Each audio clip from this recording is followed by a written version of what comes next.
አርዕስተ ዜና። ኢትዮጵያ ከወጣቶች ነጥሎ ማየት እንደማይቻልና የሀገሪቱ የህዝብ ዕድሜ ስብጥር የሚያሳየው ከፍተኛ የወጣቶች ቁጥር ሀገራዊ ብልጽግና ለማረጋገጥና ለማጽናት ታላቅ ዕድል መሆኑን የኢፌዴሪ ጠቅላይ ሚኒስትር አብይ አህመድ ገለጹ። ዝርዝር አለን። በሀገራዊ ምክክር ጉባኤ ከተያዙ 8 ዋና ዋና አጀንዳዎች መካከል በሶስት ነጥቦች ላይ ሲመካከሩ የቆዩ 3 የሥራ ቡድኖች በተዘጋጁት የቃለ ጉባኤ ሰነዶች ላይ በመፈረም አጠቃላይ መግባባት ስምምነት ላይ መድረሳቸውን አረጋገጡ። ተሰሙታላችሁ። በሊቢያ ሁለተኛው ትልቅ በሆነው የዛዊያ ነዳጅ ማጣሪያ ጣቢያ ላይ በድሮን ጥቃት ምክንያት የተቀሰቀሰው እሳት ከፍተኛ የእሳት አደጋ መፍጠሩ ተገልጿል። የእሳት አደጋው በርካታ ንብረት ላይ ጉዳት ቢያስከትልም መቆጣጠር ስለመቻሉ የሀገሪቱ የብሔራዊ ነዳጅ ኮርፖሬሽን አስታውቋል። ነግራችኋለን። የሊባኖስ ፓርላማ የሞት ቅጣትን የሚከለክል አዲስ ሕግ በማጽደቅ በመካከለኛው ምስራቅ ቀጠና ይህን እርምጃ የወሰደች የመጀመሪያው ሀገር ሆናለች። ይህ ታሪካዊ የተባለው ውሳኔ የሞት ቅጣትን ዕድሜ ልክ ጽኑ እስራትና በከባድ የጉልበት ስራ እንደሚተካም ታውቋል። በዝርዝር ይዘነዋል። ውድ የሀገሬ ቲቪ ተመልካቾቻችን ለሰዓቱ ያዝላችሁ ዘገባዎች ተጀምረዋል። ከዘገባዎቹ ጋር ሚኪያስ ኃይሌ ነኝ። የኢትዮጵያ ወጣት የለውጥ ሞተርና የሉዓላዊነት ጽኑ ማገር ነው ሲሉ ጠቅላይ ሚኒስትር አብይ አህመድ ተናገሩ። ኢትዮጵያ ከወጣቶች ነጥሎ ማየት እንደማይቻልና የሀገሪቱ የህዝብ ዕድሜ ስብጥር የሚያሳየው ከፍተኛ የወጣቶች ቁጥር ሀገራዊ ብልጽግና ለማረጋገጥ ለማጽናት ታላቅ ዕድል መሆኑን የኢፌዴሪ ጠቅላይ ሚኒስትር አብይ አህመድ ገለጹ። ጠቅላይ ሚኒስትሩ ባስተላለፉት መልእክትም የአሁኑ የኢትዮጵያ ወጣት ሀገርን ወደ ኋላ ከሚጎትት አጓጉል ልማዶች፣ አላስፈላጊ ንትርኮችና ግጭቶች በመራቅ ትኩረቱን በልማት ላይ ማድረጉንና ድህነትን መጸየፉን ተናግረዋል። ወጣቱ መልካሙን ዓላማ አንግቦ የሚንቀሳቀስ የለውጥ ዋነኛ ሞተርና የሀገር ሉዓላዊነት ጽኑ ማገር መሆኑን ያብራሩት ጠቅላይ ሚኒስትሩ የኢትዮጵያ ወጣት የሀገሩን ታሪክ በአዲስ ብዕርና ብራና እየጻፈ እንደሚገኝ መስክረዋል። የመደመር መንግስት ወጣቶችን ሁለንተናዊ ተጠቃሚነት፣ የአመራርነት ሚና ለማጠናከር በትኩረትና በቁርጠኝነት እየሰራ እንደሚገኝ አክለው ገልጸዋል። በመጨረሻም ጠቅላይ ሚኒስትር አብይ ሀገራዊ ራዕይን እውን ለማድረግ ሁሉም ዜጋ በንቃት እየተጋና በፍቅር እንዲመላለስ ጥሪያቸውንም አቅርበዋል። 3 የሥራ ቡድኖች በተመካከሩባቸው ምክረ ሐሳቦች ላይ መግባባት ላይ ደረሱ። በሀገራዊ ምክክር ጉባኤ ከተያዙ 8 ዋና ዋና አጀንዳዎች መካከል በ3 ነጥቦች ላይ ሲመካከሩ የቆዩ 3 የሥራ ቡድኖች በተዘጋጁት የቃለ ጉባኤ ሰነዶች ላይ በመፈረም አጠቃላይ መግባባት ስምምነት ላይ መድረሳቸውን አረጋገጡ። ስምምነት ላይ የደረሱት እነዚህ 3 የሥራ ቡድኖችም የመንግስት አደረጃጀት ቅርጽ፣ የፖለቲካ ስርዓት፣ የፖለቲካ ውክልናና የምርጫ ስርዓት፣ የሙስናና መልካም አስተዳደር ጉዳዮች በሚሉ ዋና ዋና አጀንዳዎች ላይ ትኩረት ሲያደርገው ሲመካከሩ የቆዩ እንዲሁም የሃይማኖት ጉዳዮችና የሰላም ግንባታ ላይ የመከሩ የሥራ ቡድኖች መግባባት ላይ ስለመድረሳቸው ተገልጿል። እያንዳንዳቸው 500 አባላት ያላቸው እነዚህ ሥራ ቡድኖች በተለያዩ የቡድን አደረጃጀቶችና እርከኖች ሰፊ ውይይት ሲያካሂዱ የቆዩ ሲሆን ተጠናክረው በቀረቡት አጠቃላይ ምክረ ሐሳብ ሰነዶች ላይ ሙሉ መግባባት ላይ መድረሳቸው ፊርማቸውን ማኖራቸውን የኮሚሽኑ መረጃ ያመላክታል።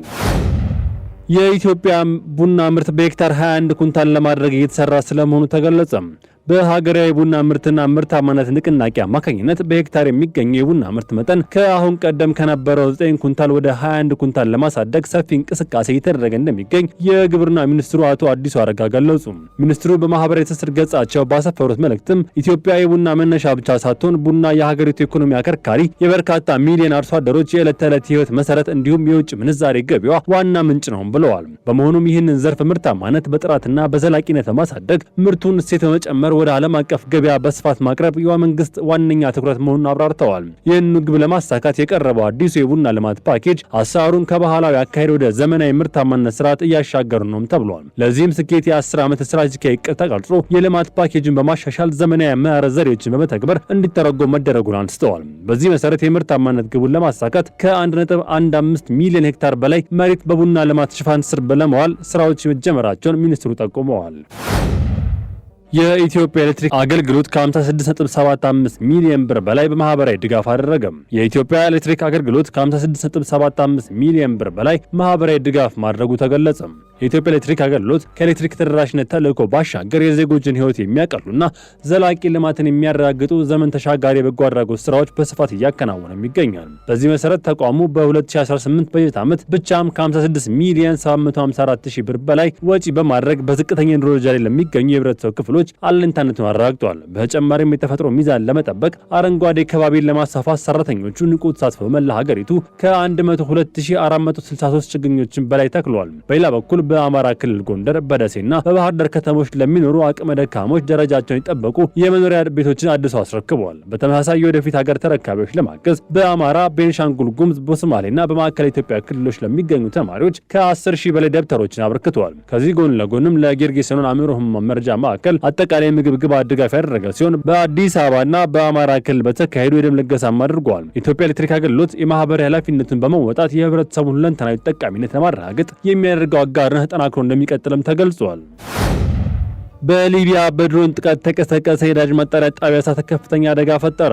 በሊቢያ ሁለተኛ ትልቅ የሆነው በዛዊያ የነዳጅ ማጣሪያ ጣቢያ ላይ በድሮን ጥቃት ምክንያት የተቀሰቀሰው እሳት ከፍተኛ አደጋ መፍጠሩ ተገለጸ። እሳት አደጋው በርካታ ንብረት ላይ ጉዳት ቢያስከትልን መቆጣጠር ስለመቻሉ የሀገሪቱ ብሔራዊ ነዳጅ ኮርፖሬሽን አስታውቋል። ሰኞ ምሽት የተፈጸመው በዚህ ድሮን ጥቃት 4.5 ሚሊዮን ሊትር ቤንዚን የያዘ ማጠራቀሚያ ጋን በመመታቱ ለከፍተኛ ቃጠሎና ለውድመት ተዳርጓል።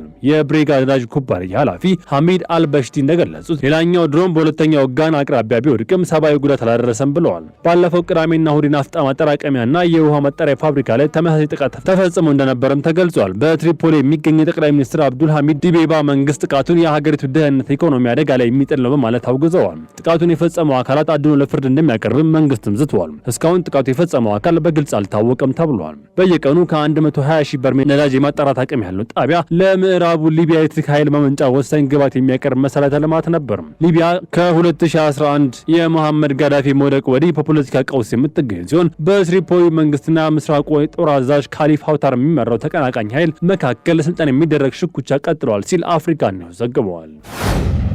ሊባኖስ የሞት ቅጣትን በመሰረዝ መካከለኛው ምስራቅ ቀዳሚ ሀገር ሆነች። የሊባኖስ ፓርላማ የሞት ቅጣትን የሚከለክል አዲስ ሕግ በማጽደቅ በመካከለኛው ምስራቅ ቀጠና ይህን እርምጃ የወሰደች የመጀመሪያው ሀገር ሆናለች። ይህ ታሪካዊ የተባለው ውሳኔ የሞት ቅጣትን በእድሜ ልክ ጽኑ እስራትና በከባድ የጉልበት ስራ እንደሚተካም ታውቋል። የሊባኖስ የፍትህ ሚኒስትር አዴል ናስር እንደገለጹት ውሳኔው ሀገሪቱ በሰብአዊ መብቶች ረገድ ያላትን ዓለም አቀፋዊ ሚና የሚያጠናክር ነውም ተብሏል። ሚኒስትሩ አክለውም የሞት ቅጣትን በማስቀረት ለወንጀል ርኅራኄ ማድረግ ሳይሆን መግደል መቃወም መሆኑን ገልጸዋል። የአንድን ሰው ነጻነት መንጠቅ ከሁሉ የከፋ ቅጣት መሆኑን አስረድተው ይህ በተለያዩ ሀገራት የሚገኙ ሊባኖሳውያን ወንጀለኞችን አሳልፈው ለመስጠት የሚነሱ የህግ እንቅፋቶችን ያስወግዳል። አምነስቲ ኢንተርናሽናል በበኩሉ ውሳኔው የሰብአዊ መብት ድል በማለት አውድሶታል። ሊባኖስ ሞት የተፈረደባቸው 85 እስረኞች የነበሯት ቢሆንም እንደ አውሮፓውያን አቆጣጠር ከ2004 ጀምሮ ምንም አይነት የሞት ቅጣት አልፈጸመችም። የተባበሩት መንግስታት ድርጅት እና የአውሮፓ ህብረትም ሊባኖስ ለሌሎች ቀጠናው ሀገራት አርአያ የሚሆን ተግባር መፈጸሟን በመግለጽ የእንኳን ደስ አላችሁ መልእክትም አስተላልፈዋል። በተለይም የተባበሩት መንግስታት የሰብአዊ መብቶች ከፍተኛ ኮሚሽነር ቮልከር ቱርክ ሌሎች ሀገራትም ይህንን የሰብአዊነት የጎደለው ድርጊት እንዲቃወሙ ጥሪ አቅርበዋል ሲል ዩፒአይ ዘግበዋል። ታሊባን ከ2021 ጀምሮ 2.4 ሚሊዮን ሴቶችን ከትምህርት ገበታ ማግለሉ ዩኔስኮ አስታወቀም። ታሊባን በ2021 አፍጋኒስታንን በድጋሚ ከተቆጣጠረበት ጊዜ ጀምሮ ወደ 2.4 ሚሊዮን የሚጠጉ አፍጋኒስታውያን ልጃገረዶችን ከሁለተኛ ደረጃ ትምህርታቸው መከልከላቸው የተባበሩት መንግስታት ትምህርት ሳይንስና የባህል ድርጅት ዩኔስኮ አስታወቀም። ድርጅቱ ባወጣው መግለጫም አፍጋኒስታን በዓለም ላይ ሴቶችን ከሁለተኛ ደረጃና ከፍተኛ ትምህርት በይፋ የሚከለከለባት ብቸኛው ሀገር መሆኗንም ገልጿል። ይህ እገዳ ሀገሪቱ ለበርካታ አስርት ዓመታት የእምቅ አቅም ብክነት ለከፋ ድህነት እንዲሁም ለማይቀለበስ ማህበራዊና ኢኮኖሚያዊ ጉዳት እንደሚዳርጋት ዩኔስኮ አስጠንቅቋል። የዩኔስኮ ጥናት እንደሚያመለክተው የትምህርት እገዳው እስከ 2066 ድረስ 600 ሺህ የሚሆኑ ሴቶችን ከስራ ዓለም የሚያስወጣ ሲሆን ወደ 9.6 ቢሊዮን ዶላር የሚጠጋ አጠቃላይ ገቢ ኪሳራም ያስከትላል። እንዲሁም ያለ ዕድሜ ጋብቻ አደጋ በከፍተኛ ሁኔታ ያባብሳልም ብለዋል። ታሊባን በ2001 ስልጣን ሲመለስ ሴቶች መማር እንደሚችሉ ለዓለም አቀፍ ማህበረሰብ ቃል ቢገባም በ2022 የሁለተኛ ደረጃ ትምህርት ቤቶችን፣ ዩኒቨርሲቲዎችን ለሴቶችም ዘግተዋል። ቡድኑ እገዳው ጊዜያዊ ነው ቢልም እስካሁን አልተነሳም። እርምጃው ከእስልምና ሕግና ከአፍጋን ባህል ጋር አያይዞ እንደሚገኝ ተገልጿል። በተጨማሪም እገዳው የሴት መምህራን እጥረት እንደሚያባብስ ተገለጸ ሲሆን ከእገዳው ውጪ በሌሎች ምክንያቶች ከ2 ሚሊዮን በላይ የመጀመሪያ ደረጃ ተማሪዎች ከትምህርት ገበታ ርቀዋል። አፍጋኒስታን እስከ 2030 ድረስ 11 ሺህ በላይ የብቁ ሴት መምህራን እጥረት ሊያጋጥማት እንደሚችል ዩኔስኮ አክሎ አሳስቧል ሲል ኤዥያን ዋን ዘግቧል። ውድ የሀገሬ ቲቪ ተመልካዮቻችን ለሰዓቱ ያዘላችሁ ዘገባዎች ተጠናቀዋል። ቸር ቆዩ።